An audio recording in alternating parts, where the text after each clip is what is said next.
everyone, my name is Alona and welcome to Around the Cake. And today we're making a special cake. I know my every cake is special, but today is a super special one. Because this cake is a traditional Easter cake in the country where I'm from. And I'm actually from Belarus, but I believe it's a traditional cake in the most of ex-USSR countries. We call this cake Kulich, and there is a lots of different recipes of this cake.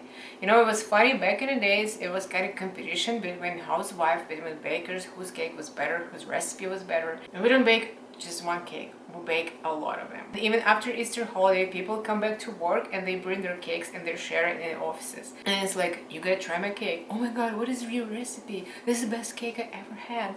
It's still competition. And today I'm gonna share with you one of the recipes I called high protein recipe. The main ingredient is a cottage cheese.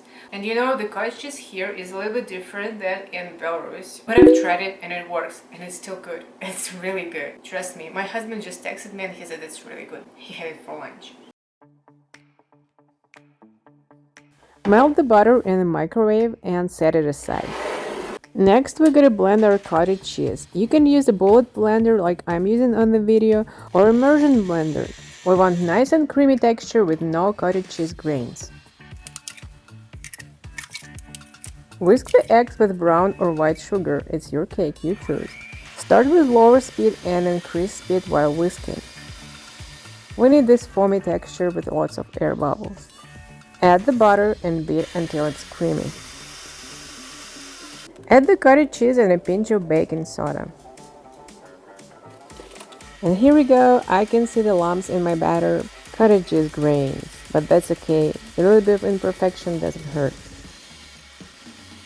Add your dry fruit. I like using raisins and cranberries.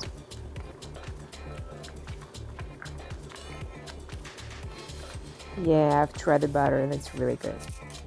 Sift the baking soda and half of the flour. On this step, you can use a mixer to combine the ingredients together. Sift the rest of the flour and stir. We want the batter to be thick but still easy to stir. In Belarus, we can buy the paper molds for an Easter cake. I couldn't find anything like that here, so I'm making my own one. I'm using a small peanut butter jar and tin foil. But before you start doing this, don't forget to preheat your oven up to 350 degrees Fahrenheit. This amount of batter is enough for 3 to 4 your handmade molds. I made 2 because I decided to try to make muffins, because my husband loves muffins. You can try muffins too, or just make 3 cakes. You want to fill up the third of your handmade mold.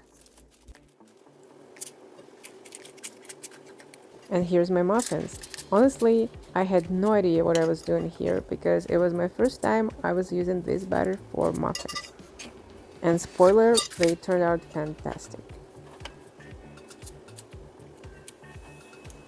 Bake your cakes and muffins for 40 minutes or until the toothpick comes out clean. And here we go, beautiful cakes. And muffins. You want to let them cool down on the wire rack. But honestly, I couldn't wait. I couldn't.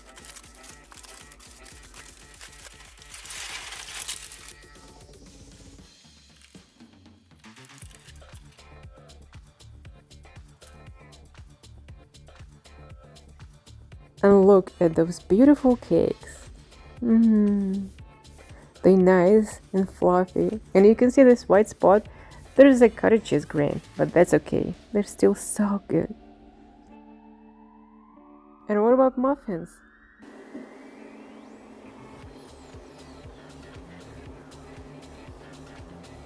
This is the last one.